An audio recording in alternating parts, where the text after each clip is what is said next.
രാജസ്ഥാനിൽ പ്രധാനമന്ത്രി നരേന്ദ്രമോദി നടത്തിയ വിവാദ പരാമർശത്തെ പിന്തുണച്ച് ആഭ്യന്തരമന്ത്രി അമിത്ഷാ. സമ്പത്തിൽ പ്രഥമ അവകാശം ന്യൂനപക്ഷത്തിനാണെന്ന് മൻമോഹൻ സിംഗ് പറഞ്ഞിട്ടില്ലേ എന്നും അമിത്ഷാ ചോദിച്ചു.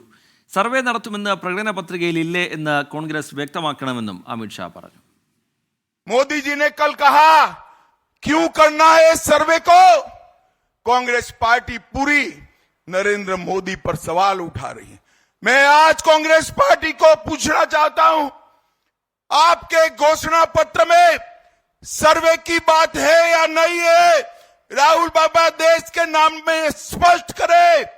और मनमोहन सिंह, आपके प्रधानमंत्री ने कहा था संसाधन पर पहला अधिकार माइनॉरिटी का है, आदिवासी दलित का नहीं है, आदिवासी दलित का नहीं। ഛത്തീസ്ഗഡിലെ പ്രചാരണ യോഗത്തിൽ സംസാരിക്കുകയായിരുന്നു കേന്ദ്ര ആഭ്യന്തരമന്ത്രി. വിവരങ്ങളുമായി ബൽറാം നെടുങ്ങാടി ചേരുന്നുണ്ട് ഡൽഹിയിൽ നിന്ന്. ബൽറാം, പ്രധാനമന്ത്രിയുടെ വിവാദ പ്രസംഗം അത് പ്രതിപക്ഷം വലിയ ആയുധമാക്കി മാറ്റിയിരിക്കുന്ന പശ്ചാത്തലം, തെരഞ്ഞെടുപ്പ് കമ്മീഷനെ സമീപിച്ചിരിക്കുന്ന പശ്ചാത്തലം, അതിനിടയിൽ BJPയുടെ പ്രതിരോധം എങ്ങനെ, അമിത്ഷായുടെ വാക്കുകൾ എങ്ങനെ? റിജിത്ത്, പ്രധാനമന്ത്രി നരേന്ദ്രമോദി കഴിഞ്ഞ ദിവസം രാജസ്ഥാനിലെ ബൻസ്വാഡയിൽ നടത്തിയ പ്രസംഗം വിവാദമാവുകയും ഈ വിഷയത്തിൽ പ്രതിപക്ഷ പാർട്ടികൾ ഒന്നടക്കം ശക്തമായ പ്രതികരണവുമായി രംഗത്തെത്തിയും കേന്ദ്ര തിരഞ്ഞെടുപ്പ് കമ്മീഷന് തുടർച്ചയായി പരാതികൾ നൽകുകയും ചെയ്തുകൊണ്ടിരിക്കുന്ന ഒരു പശ്ചാത്തലത്തിലാണ് ആഭ്യന്തരമന്ത്രി അമിത്ഷാ ഛത്തീസ്ഗഡിലെ കങ്കേറിൽ നടക്കുന്ന പ്രചരണ യോഗത്തിൽ പ്രധാനമന്ത്രിയെ പിന്തുണച്ചുകൊണ്ട് രംഗത്തെത്തിയിരിക്കുന്നത്.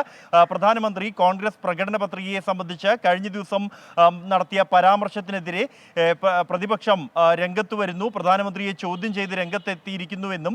എന്നാൽ മൻമോഹൻ സിംഗ് നേരത്തെ പ്രധാനമന്ത്രിയായിരിക്കുന്ന ഘട്ടത്തിൽ രാജ്യത്തിൻ്റെ സമ്പത്തിൽ ന്യൂനപക്ഷങ്ങൾക്കാണ് പ്രഥമ അവകാശം എന്ന് പറഞ്ഞിട്ടില്ലേ എന്നും, ദളിത് ആദിവാസികൾക്കല്ല ന്യൂനപക്ഷങ്ങൾക്കാണ് പ്രഥമ അവകാശമെന്ന് മൻമോഹൻ സിംഗ് പറഞ്ഞിട്ടുണ്ട് എന്നുമാണ് അമിത്ഷാ ആവർത്തിച്ചത്.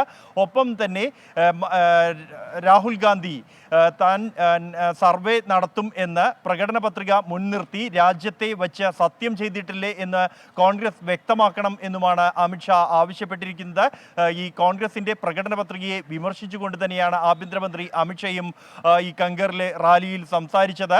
ഒപ്പം തന്നെ ഈ കഴിഞ്ഞ ദിവസം റാഞ്ചിയിലുണ്ടായ റാലിയിൽ, മഹാറാലിയിൽ ഉണ്ടായ RJD കോൺഗ്രസ് പ്രവർത്തകർ തമ്മിലുണ്ടായ തമ്മിലടിയും പരാമർശിച്ചുകൊണ്ട് അമിത്ഷാ പരിഹസിച്ചു.